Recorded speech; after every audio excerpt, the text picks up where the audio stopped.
All right, this is the video everyone's been waiting for. How do we beat a hunter as a mage? I'm gonna keep it real with you. It is a very difficult matchup to play a mage into a hunter. It's difficult no matter what you do most of the time. A little bit better in threes, more manageable in threes because there are more factors at play. You have more teammates. Like maybe your comp is actually gonna be able to help you out and kind of carry that weakness that we have where whenever we fight a hunter, it's just gonna be a difficult game. It's always gonna be like that. Basically, we're just waiting for this hunter to come out and then you'll see this is something kind of small, but you want to be changing your location a lot when the hunter's in stealth. The one thing you are trying to avoid here is you don't want to get sniper shot from stealth. The hunter can camo for at least 1 minute, so I have 40 seconds of trying to make sure I'm running around pillars, not staying in the same spot, just running around, because what he's doing in stealth is he's trying to find a spot to plant himself. He's like, all right, I'm gonna stand right here.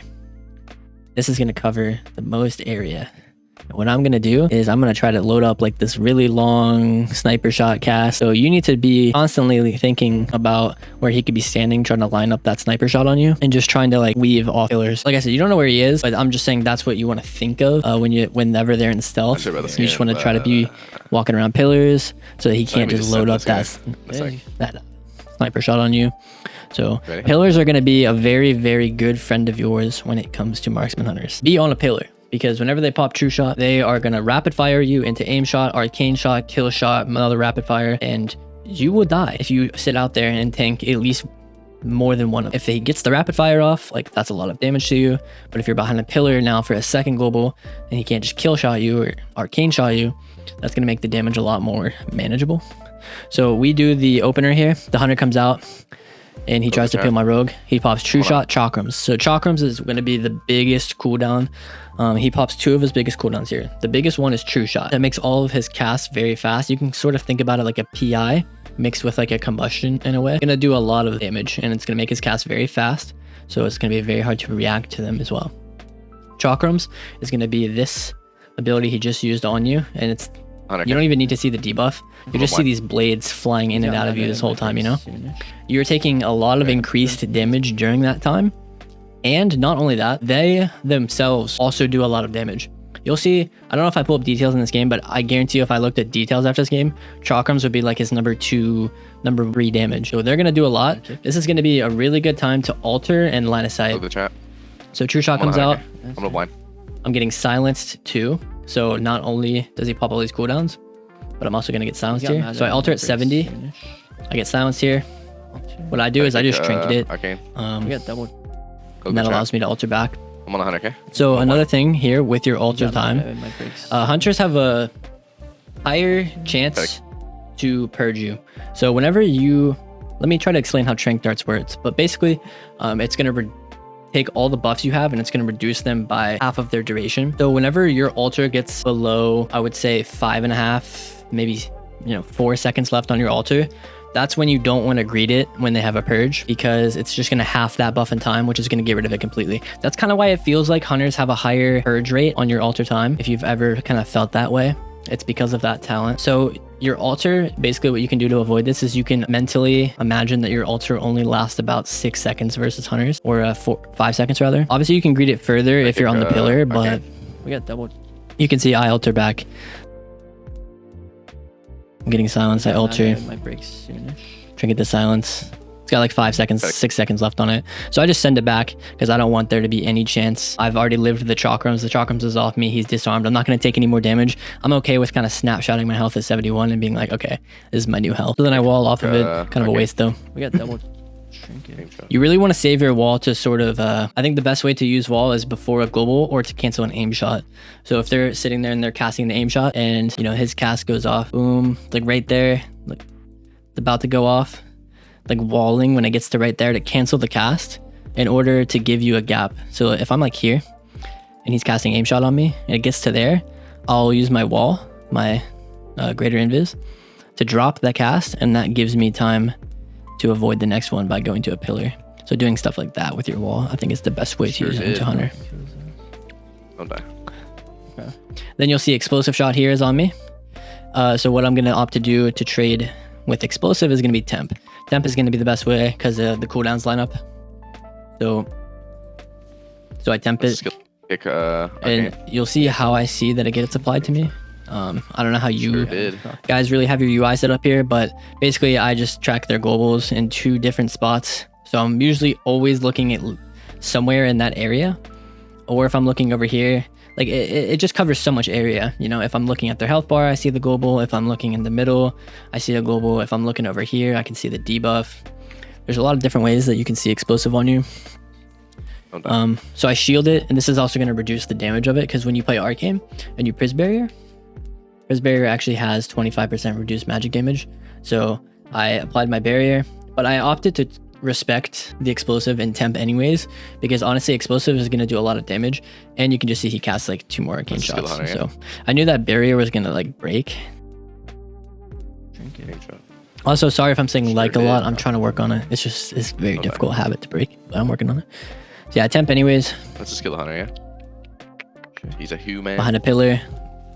And yeah, I mean, I'm at 50% life with my block, and it's about a minute into the game, and we've gotten double trinket and iron bark. We've got a bunch of cooldowns, right? You want to just do your ninja? So you can see here, he gets a rapid fire on me, and this goes back to the wall situation. Remember how earlier in the video I said I wasted my wall? Here's where I could have used it, and I wouldn't have had to trade my block. So he gets the rapid off me. If I just walled this global, they would cancel it, and I would be completely fine. But I left the pillar for 1 second, and he got the rapid on me, and that pretty much kills me. I just sent my ice block just to play it safe. Obviously, I'm setting that ice block to full so I can heal myself. I am only playing heal block, by the way, because I'm playing without a healer. That's the only time I'll ever play heal block. So he's casting aim shot. I DB his ass. We get our go here. Playing offensive now. It's our turn. Missiles, resheep, blast into execute barrage. Barely lives, unfortunately. Hit him for like 3 non-crits right here in a row, but all good. Unlucky. Oh my gosh. Now you can see immediately where do I go? Right back to the pillar. Right back to the pillar. So he's trying to run at me now. I shifting power here, purely just to get my defensive cooldowns back here. So I'm behind the pillar. I know I'm not going to be interrupted. I have no defensives. I have no barrier, no wall, no altar, no temp. So while I have this distance away from him, I'm going to take it to reset all of my cooldowns using shifting power. That gives me altar back. My temp is coming back. So you can see the chakrams gets put on me. I go back early, and then I switch it to a temp. Yeah, chakrams, everything, altar, lining. I see he purges here, so I actually could have greeted this harder. So I do track his purge here, but I think I just had a little bit of like, let's say a habit where I go back early. So I actually didn't see he used purge here, and I set my altar back at about 4 seconds because I didn't want to get purged. I didn't see him use it, and then immediately when I altar back, I'll switch to a temp to wait out the remaining damage since I'm in his line. Luckily, he didn't do too much damage to me. I heal back up, about 70% life here. Now I'm just trying to get some aggro running here. You'll see he explosive shots me, so I have to barrier this because you want to get that magic damage reduction on it. You shifting or no? Getting silenced. Barrier. And guys, this is why I'm playing so much Arcane recently. Arcane actually feels like it has the most tools to work into the classes that are so difficult for Mage right now. If you're playing Fire or you're playing Frost here, yeah, this situation is going to be even more fucked. Those specs are very difficult to play into Hunters. It's the same thing, so don't think about it any differently. Just you have less tools, so you have to make less mistakes, and you have to be less, you have to expose yourself less. Or in threes, like if you're playing in shuffle, then you really need to just make sure you win the game with CC, and that you're trading your cooldowns efficiently with your healer. Because if you overlap one time as Fire or Frost with your healer in a threes match with 100, it's probably game over, like the trap after that. So yeah, barrier, the explosive makes it do a little bit less. Doesn't even take my barrier out actually. And then I'll DB. Ross. Ross is, so we'll talk a little bit about something offensive, but yeah, Ross, or sorry, not like offensive, but like we'll talk about how to produce offense in the game. So we released a YouTube video a little bit back about how to, well, I guess it was more the importance of swapping on damage reduction. So hunters are gonna have Ross here, and what that means, what I'm basically saying is Ross, ROS, Roar of Sacrifice.